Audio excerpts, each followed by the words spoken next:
모압에서 베들레헴으로 돌아온 나오미와 룻.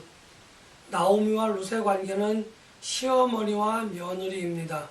우리가 지난 시간에도 살펴봤지만 시어머니와 며느리의 관계가 참 신실하다 이렇게 이야기할 수 있습니다. 이삭 줍기를 하여 어머니를 복양하는 그러한 룻의 일과 룻의 그러한 루틴이 계속되고 있었던 날, 룻은 여전히 어제와 같이 또 오늘도 이삭 줍기를 하기 위하여 밭으로 나아갔습니다. 그런데 그 밭으로 나아갔는데 그 밭의 주인이, 오늘 나간 밭의 주인이 보아스였던 것입니다. 보아스였었는데 이제 그의 밭에서, 보아스의 밭에서 룻이 이삭 줍기를 마치고 집에 돌아와 어머니에게 오늘 있었던 일에 관해서 이야기를 합니다. 아마도 이렇게 이야기를 했겠죠. 어머니, 제가 오늘 밭에 이삭 줍기를 하러 갔는데 어떤 사람이, 그 사람의 이름이 보았을 때 그 사람이 저희에게 복을 주시더라, 축복을 빌어 주었습니다. 또 그리고 우리들도 그에게 복을 빌어 주었습니다. 라는 좀 뭐라 그래야 되나, 이전과는 조금 다른 그러한 이야기들을 했었을 것입니다. 그러자 시어머니인 나오미는 룻의 이야기를 듣고 그 보아스라고 하는 사람이 자기의 가까운 친척임을 알게 되었던 겁니다. 친족임을 알게 되었고, 보아스가 이제 보아스를 통해서 우리 집의 기업을 이어갈 수 있겠구나 하는 판단과 계산이 섰을 겁니다. 그래서 나오미는 룻에게 이제 앞으로는 네가 다른 사람의 밭으로 가지 말고 이 보아스의 밭으로 가라 라고 이야기를 해서 룻과 보아스의 만남이 이루어지는 것이 이제 룻기 2장의 중심된 내용입니다. 저는 이 중심된 내용, 룻과 보아스의 만남보다도 우리가 지난번에 이야기했던 룻과 나오미의 그 소문, 룻이 나오미를 얼마나 잘 공경하고 복양하는지 하는 것에 대한 소문이 베들레헴에 났었다라고 말씀을 드렸습니다. 그것에 관해서 오늘 룻과 나오미의 대화를 통해서 잘 알 수 있었습니다. 이전에는 그냥 소문이 잘 섬긴다, 잘 공양한다, 잘 복양한다라고 하는 소문이 있었다고 한다면 그 소문의 내용이 오늘 본문에 이제 나타나게 되어지는 겁니다. 이처럼 룻은 아침 시간부터 저녁에 해 질 때까지 계속해서 나가서 이삭 줍기를 계속했던 겁니다. 이삭 줍기를 해야 되는 이유는 자기도 먹고 살아야 하는 것은 물론이거니와 자기의 시어머니인 나오미도 또한 먹고 살아야 했기 때문에 하루라도 그 일을 게을리할 수 없었던 겁니다. 하루를 게으르게 하면 그 다음에 곡식이 다 추수 때가 다 끝나면 하루가 될지, 아니 한 끼가 될지 하루가 될지 일주일이 될지 며칠이 될지 알 수 없는 기간 동안 음식을 먹을 수 없는 일이 생길 수도 있었기 때문입니다. 그래서 룻은 열심히 나가서 이삭 줍기를 했던 거죠. 그런데 이삭 줍기를 하고 나서 집에 들어오면 참 힘들고 지칩니다. 피곤할 만도 합니다. 그래서 그냥 집에 돌아와서 시어머니에게, 요즘식으로 표현한다고 한다면 아침에 잔뜩 끓여놓은 국이나 밥을 그냥 이렇게 해가지고 대접할 수도 있었지만, 그리고 어머니 나 피곤하니까 쉴게요 라고 이야기할 수도 있었겠지만, 며느리인 룻은 시어머니에게 하루 동안 있었던 일을 미주알 고주알 이야기했다고 하는 겁니다. 이렇게 시어머니에게 대해서 먹는 것으로 뿐만 아니라 하루 종일 아무것도 물론 아무것도 안 했다라고 하면은 역설적일 수도 있겠지만, 많은 일을 하지 않고 이제나 저제나 며느리가 돌아와서 언제쯤 돌아올까 마음 졸이며 기다리고 또 하루 종일 집안에서 심심하게 그렇게 기다렸을 그 어머니에게 며느리인 룻은 돌아와서 하루 종일 있었던 일을 미주알 고주알 이야기를 했다라고 하는 거죠. 그리고 그것을 듣고 또 며느리에게 격려하는 말, 며느리에게 수고했다 이렇게 권면하고 위로하는 말을 건넸던 나오미와 룻의 관계가 베들레헴의 소문이 나지 않으면 안 됐다라는 거죠. 며느리는 시어머니는 며느리를 잘 다독거리며 힘들게 그렇게 살아가고 있었던 아름다운 고부간의 모습이 오늘 우리들에게 보여주고 있다고 하는 겁니다. 아름다운 고부간의 모습, 서로를 격려하고 서로를 권면하고 또 서로를 존경할 줄 아는 이러한 모습은 베들레헴의 소문이 날 수밖에 없었다는 거죠. 오늘날 우리가 고부간의 갈등이 있다고 하는 것에 관해서 또는 남편과 아내, 자식과 부모 간의 갈등이 있는 것에 대해서 좋은 해결책의 모습을 우리들에게 보여주고 있는 겁니다. 서로를 존경하고 서로를 권면하며 서로를 훈계하는 것이 아니라 서로를 격려할 줄 아는 고부간의 관계, 정말 아름다운 모습입니다. 그러한가 하면 부부간의 관계 또한 그래야 할 것이고 또한 부모와 자식과의 관계도 그러해야 할 것입니다. 그래야만 그 모습이 아름다운 소문이 날 수밖에 없다고 하는 것을 오늘 하나님은 룻과 나오미를 통해서 우리들에게 이야기해 주고 있는 겁니다. 아내만 잘해서도 안 되고요. 며느리만 잘해서도 안 되고요. 부모만 잘해서도 안 된다고 하는 겁니다. 서로 간에 상호 간에 존경하고 공경할 줄 아는, 그래서 서로를 잘 챙겨주는 그러한 모습이 있어야만 된다고 하는 것을 지금 저는 여러분들에게 말씀을 드리고자 하는 겁니다. 그러한 신앙인들의 아름다운 모습, 정말 우리들에게 꼭 필요한, 각박해지고 갈등이 넘쳐나는 이러한 그 가정 사이에서 꼭 필요한 모습이 아닌가 저는 그렇게 생각을 해봅니다. 아무튼 오늘 룻기 2장에서의 주된 주제는 룻과 보아스의 만남이다 이렇게 이야기할 수도 있지만 저는 그 만남보다도 더 중요한 것, 그것을 오늘 성경을 읽다가 저는 가슴이 뭉클해지는 그러한 모습을 오늘 그렇게 성경 본문으로 잡았다고 하는 겁니다. 여호와께서 너희와 함께 하시기를 원하노라 라고 하는 말과 여호와께서 당신에게 복 주시기를 원하나이다 라고 하는 밭의 주인과 밭에서 일하는 모든 사람들의 그러한 서로 간의 안부를 묻는 축복하는 그 인사가 저에게는 굉장히 크게 울림으로 다가왔다고 하는 겁니다. 이전까지 저는 신앙인들이라고 한다면 가장 아름다운 인사가 무엇일까 생각을 해보았습니다. 그래서 저는 샬롬이라고 하는 인사, 서로의 평안함을 묻는 그러한 샬롬이라고 하는 인사를 가장 좋은 인사라고 생각을 하고 있었는데, 오늘 이 인사를 하는 말, 서로에게 축복하는 인사를 하는 이것을 보면서 저 가슴이 굉장히 뭉클해졌다고 하는 겁니다. 내 가슴이 펄떡펄떡 뛰었다라고 그렇게 여러분들에게 말씀을 드릴 수 있습니다.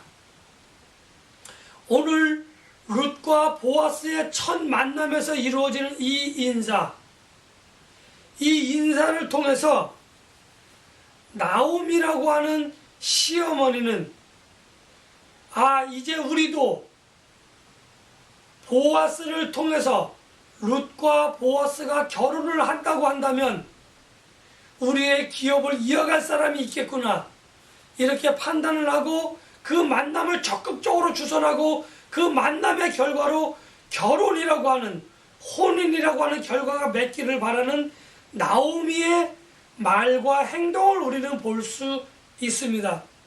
내가 이제로부터는 다른 사람의 밭으로 가지 말고 보아스의 밭에서 그렇게 이삭 축비를 계속하라라고 하는 말입니다. 우리가 생각할 때 우리의 기준으로 보면 한 번의 추수로 인해서 모든 추수가 다 끝났는데 어떻게 이삭 죽기를 계속할 수 있지? 라고 하는 의문이 들 수도 있습니다. 그런데 이 의문은 오늘날 우리 한국에서뿐만 아니라 이 유대 나라에 있어서 조금 다른 방식이 있다고 한다면, 유대 나라는 보리 추수가 이어지면 밀 추수가 그 다음에 이어집니다. 그리고 또 다른 곡식들의 추수가 계속해서 이어져 나가는 것이 그 유대 나라의 농경 문화의 그러한 한 형태입니다.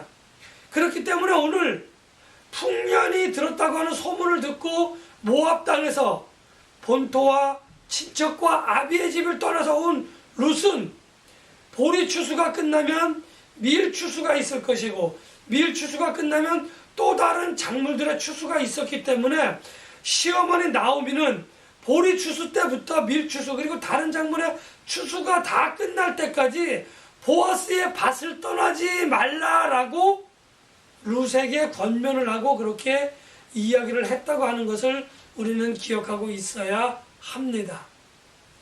결국 룻의 이러한 그 계획, 자기의 기업을 이어갈 이 계획, 다른 말로 이야기하면 룻과 보아스가 결혼을 하면 시어머니 나오미와 룻이 가진 모든 재산이 보아스에게 넘어갑니다.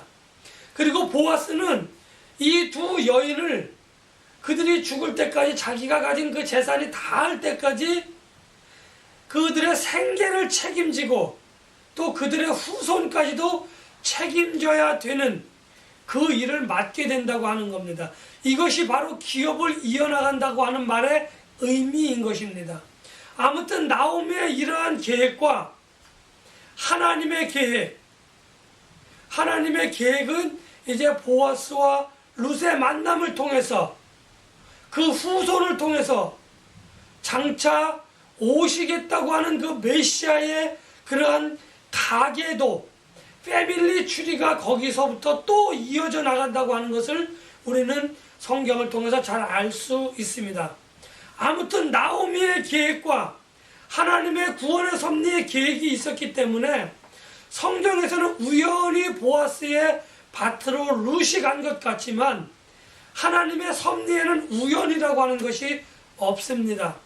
필연적으로 하나님께서는 룻과 보아스를 만나게 하셨다고 하는 것을 우리가 기억해야 될 필요가 있습니다.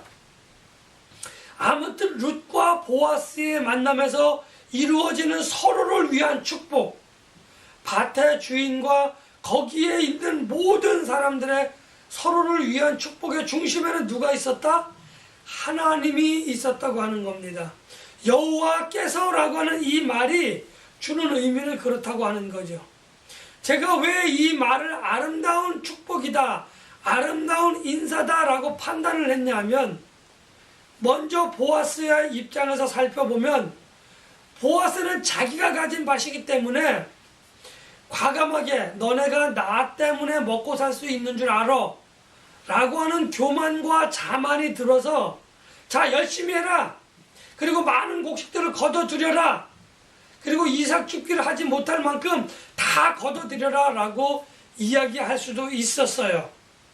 그런데 오늘 보아스의 언변을 보면, 보아스의 행실을 보면 그의 마음가짐과 그의 말과 그의 행실을 보면 참 아름답다라는 거예요. 이 밭의 주인은 형식적으로 내가 될 수도 있지만 이 밭에서 모든 곡식이 풍성하게 맺힐 수밖에 없었던 것은 내가 잘해서가 아니고, 곡식을 가꾸는 너희들이 잘해서가 아니고, 하나님께서 이 모든 것들을 다 풍성하게 하셨다라고 하는 그 생각을 가지고 오늘 인사 가운데 여호와께서라고 하는 그러한 말이 들어갔다고 하는 겁니다. 그러니까 하나님께서 씨를 뿌리게 하시고 절차를 때를 따라 비와 때를 따라 햇빛을 주셨고 그리고 바람을 주셨고, 그래서 이 열매가 풍성하게 맺힐 수밖에 없었으니까 당신들은 곡식을 거두기는 거두되 하나님께서 말씀하신 대로 이삭 줍기를 할 수 있도록 또한 곡식을 풍성하게 남겨둬라 라고 하는 이 모든 것들이 깔려있는 이러한 생각이 내재된 여호와께서 라고 하는 인사로 축복을 했던 겁니다. 그런가 하면 보아스의 그 인사를 받은 모든 사람들도 여호와께서 라고 하는 말을 붙임으로 인해서 우리도 당신의 생각과 똑같은 생각입니다. 당신을 통해서 베풀어지신 그 하나님의 은혜가 우리에게 풍족합니다 라고 하는 그러한 의미로 서로 간에 축복하는 인사를 나누었다고 하는 겁니다. 얼마나 겸손하고 아름다운 겁니다.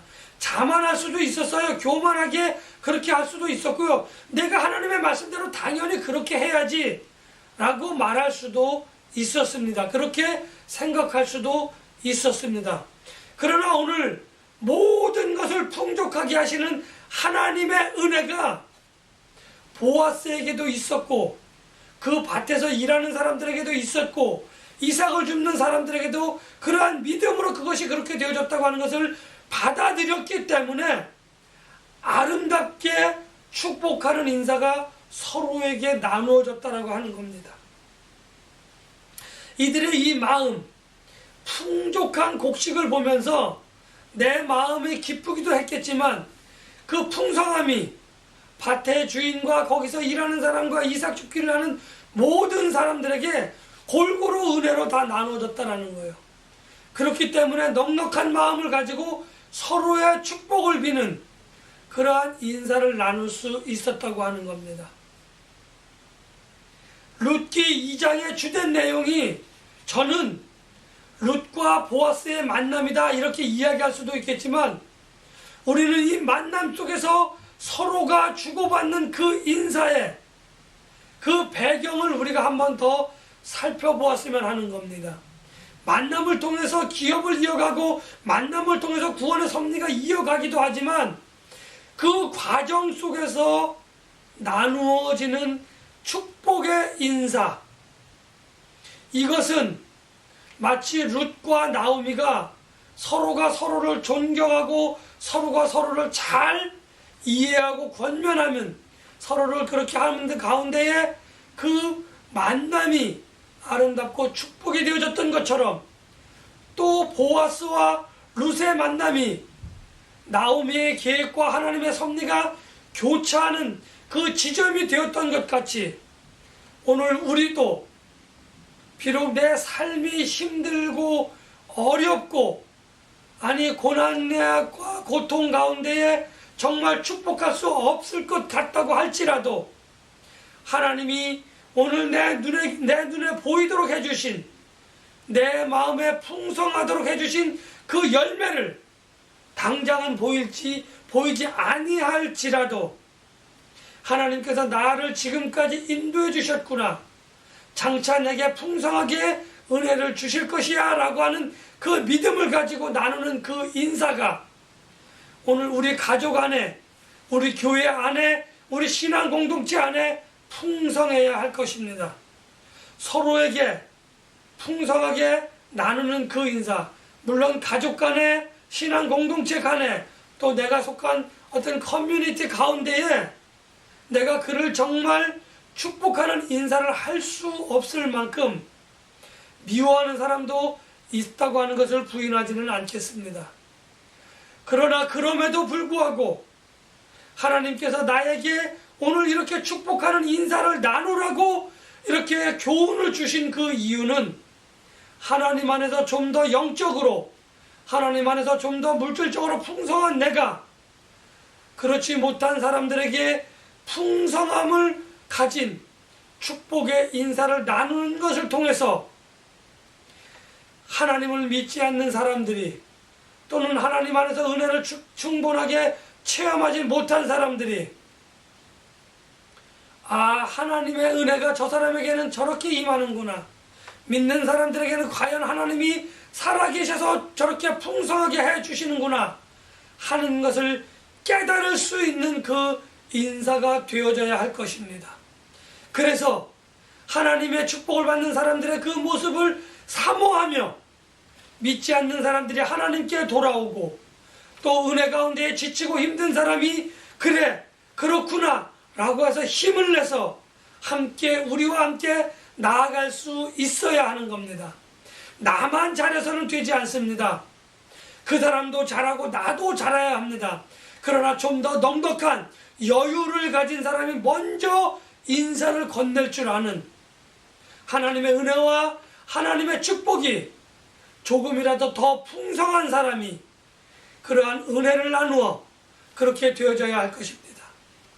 저는 오늘 하나님의 주시는 은혜와 하나님의 축복을 풍성히 누리는 저와 여러분들이 그렇지 못한 사람들에게 권면하고 그들과 함께 하나님의 나라를 향하여 나아가는 그러한 발걸음을 계속하기를 소원합니다. 오늘은 추수감사주일이 아닙니다. 그러나 다음 주일은 추수감사주일입니다.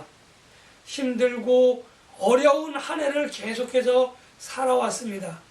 오늘 시점으로 끝나고 기쁘고 풍성한 삶이 되어지기를 원하지만 우리의 삶은 녹록하지 않습니다. 그러나 나보다 더 못한 사람, 또 나의 도움이 필요한 사람이 있다라고 하는 그러한 생각 가운데에 나의 도움을 나눌 줄 아는, 나의 도움으로 위로할 줄 아는 그러한 하나님의 섭리의 도구가 되어주시는 저와 여러분들이 되어져서 좀 더 많은 사람을 구원하시는 우리의 축복의 인사가 되시기를 예수님의 이름으로 간절히 축복하며 기원합니다.